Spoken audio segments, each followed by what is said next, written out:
Hello friends, उम्मीद है आप सभी लोग स्वस्थ होंगे, सानंद होंगे। आज हम लोग बात करेंगे नई जनरेशन की। जो हमारे बच्चे हैं, सभी के घर में बच्चे हैं, कुछ छोटी उम्र के हैं, कुछ बड़ी उम्र के हैं। तो उन लोगों का जो रूटीन है, जो दिनचर्या है, वो हम लोगों से थोड़ी सी डिफरेंट है, थोड़ी अलग है। तो क्यों है ऐसा? और शायद हमारी जिम्मेदारी भी कुछ बनती है कि हमने शायद उन्हें बचपन से ऐसा सिखाया नहीं कि समय पे उठना, समय पे नहाना धोना, समय पे भगवान का नाम स्मरण करना, खाना पीना, जिम्मेदारियों को उठाना, इसका महत्व क्या है। और शायद लाड प्यार में हम लोग ही हमारे बच्चों का भविष्य जो है वो ख़राब कर देते हैं। तो इसी पे मैं एक कहानी आप लोगों को सुनाती हूँ, छोटी सी। एक व्यापारी होता है। वो व्यापारी का एक इकलौता बेटा होता है, 25 साल का होता है तकरीबन। तो वो क्या होता है कि आलसी बहुत होता है। रात को देर से सोता है, सुबह बहुत लेट लेट उठता है, कभी 12 बजे, कभी 1 बजे। और खाना खाने का उसका कोई समय नहीं होता, नहाने का उसका कोई समय नहीं होता है। उसकी जो दिनचर्या होती है वो बुरी तरह अस्त व्यस्त होती है। तो जो व्यापारी होता है और उसकी पत्नी होती है, वो बहुत परेशान हो जाते हैं कि आखिर कब तक ये चलेगा, क्योंकि आखिर तो हम भी कभी वृद्ध होंगे और जो जितना व्यापार है, जो जिम्मेदारियां हैं, वो सारी इसके सर पे आ जाएंगी। तो ये कैसे निभाएगा? क्या करें ऐसा कि ये इसका थोड़ा सा चेंज हो जाए दिनचर्या। तो वो क्या करते हैं कि एक महात्मा के पास लेके जाते हैं उसको। और ऐसा बोलते हैं कि भाई गुरुजी, ये बच्चा जो है हमारा, ये थोड़ा सा आलसी, और इसकी जो दिनचर्या है वो बिल्कुल भी रूटीन में नहीं है। और ये बहुत ही एक गैर जिम्मेदार लाइफ जी रहा है। तो अब हमें इसका क्या करना है, आप बताइए। तो गुरुजी कहते हैं कि इसे यहाँ पर छोड़ जाओ मेरे पास थोड़े समय के लिए। तो वो लड़का यूँ सोचता है कि भाई फंस गए हम तो क्या करें। तो वो ऐसा सोचता है कि शर्त रखते हैं, गुरुजी अपने आप ही कह देंगे इसको तो वापस ले जाओ। तो कहता है कि मैं इस शर्त पे यहाँ पे रहूँगा कि मुझे यहाँ पे कोई टोका टोकी नहीं चाहिए। कोई मुझे टोकेगा नहीं कि मैं कितने बजे सो रहा हूँ, कितने बजे मैं उठ रहा हूँ, कब मैं खा रहा हूँ, कब मैं नहा रहा हूँ, ये सब चीज़ें नहीं चलेंगी। तो मैं यहाँ रुकूंगा, वरना मैं यहाँ नहीं रुकूंगा। तो महात्मा जी कहते हैं कोई दिक्कत नहीं है बेटा, जैसा तुम्हें रहना है वैसा तुम यहाँ पर रहो। तुम्हारी इच्छा हो जब उठना, तुम्हारी इच्छा है जब खाना, और तुम्हारी इच्छा से ही सब काम करना।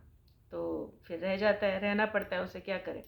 तो 10-15 दिन बीत जाते हैं, अपनी इच्छा से सोता है, उठता है, खाता पीता मस्त ऐश कर रहा होता है। फिर एक दिन गुरुजी उसे बोलते हैं 15-20 दिन के बाद कि चलो अपन कल थोड़ा सा जल्दी, अगर तुम उठ जाओगे तो अपन चलते हैं घूमने फिरने, और थोड़ा जंगल की तरफ निकलेंगे, बातचीत करेंगे। तो उसे लगता है कि ठीक है, घूमने फिरने में कौन सी मेहनत का काम है, चलते हैं घूमने जाएंगे। सुबह उठ जाता है, चला जाता है, आगे चलते हैं। तो बातचीत करते करते, और गुरुजी कहते हैं कि बेटा, इतने दिन हो गए तुम्हें यहाँ पर आए हुए, और तुम यहाँ रह रहे हो, तो मैंने तुम्हें एक बार भी नहीं टोका, तो एक बात तो तुम मेरी मान ही सकते हो। तो फिर कहता है हाँ बताइए गुरुजी, क्या बात। कहते कि जब 15-20 दिन से मैं तुम्हें टोक नहीं रहा, कुछ भी नहीं कह रहा, एक बात, अगर तुम मेरे कहने से राम का नाम ले लो। तो फिर कहता क्यों भाई गुरुजी, ऐसी क्या बात हो गई जो अचानक ऐसी आफत आन पड़ी है, अब मैं भगवान का नाम भी लूँ मतलब। तो वो बोलते कि हाँ, तुमने जैसा कहा वैसा मैंने भी तो माना, तो तुम भी मान लो, इतनी सी बात में क्या जाता है। कहता है ठीक है, इनकी इच्छा है तो इनकी इच्छा मानने के लिए, और बोल देता है राम। अब एक बार उसने भगवान का नाम लिया, वो उसका काउंट हुआ कि उसने भगवान का नाम लिया।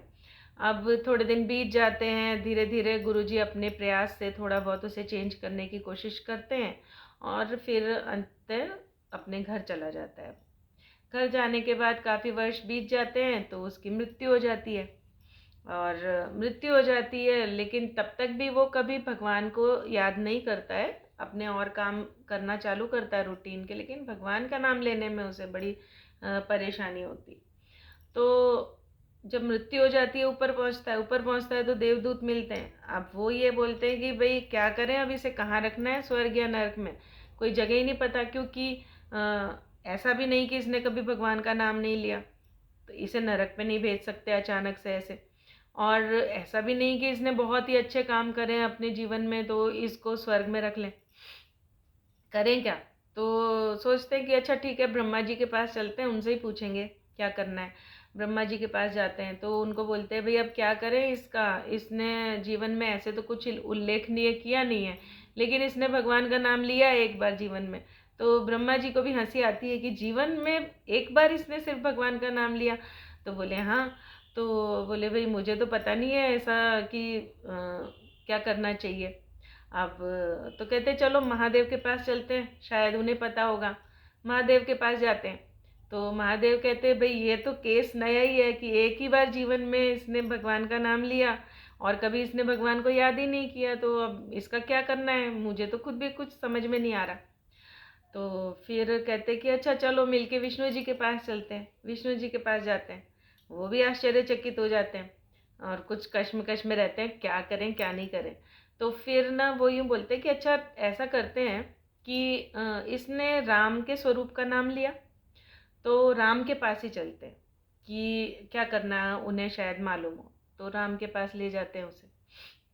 ले जाने पर राम कहते कि भाई एक बार इसने जीवन में मेरा नाम लिया है तो क्या करूं, मतलब ऐसा मुझे कुछ समझ में नहीं आ रहा है कि इसका क्या करना चाहिए। तो अगर आप लोग इतना ज़्यादा तनाव में, इतनी परेशानी में हैं तो ऐसा कीजिए आप लोग इसे मेरे पास ही छोड़ जाइए। अब देखिए एक बार राम का नाम लेने में क्या फ़ायदा हुआ उसे, कि उसे राम ने अपने पास रख लिया, यानी कि उसे वैकुंठवास मिल गया। इस सिर्फ एक बार जीवन में उसने राम का नाम लिया। अब अगर हम जीवन पर्यंत भगवान का नाम लेते हैं, अपने इष्ट का नाम लेते हैं, भगवान का कोई भी स्वरूप हो जिसे आप मानते हैं, अगर आप उनका नाम लेते हैं तो आपके लिए कितना फ़ायदेमंद है, कितना 1000 गुना, कितना 100 गुना आपको उसका फल मिलता है। तो जो भगवान के नाम का महात्म्य है वो यही है कि आप एक बार भी अगर कभी जीवन में अपना भगवान का नाम लेते हैं तो आपको बैकुंठवास तक मिल सकता है। तो ऐसी स्थिति में हमें अपने बच्चों को, अपने रिश्तेदारों को, अपने जानकारों को, सभी को प्रेरित करना चाहिए कि किसी ना किसी तरह से हमें जीवन में भगवान का नाम लेना चाहिए, भगवान को याद करना चाहिए।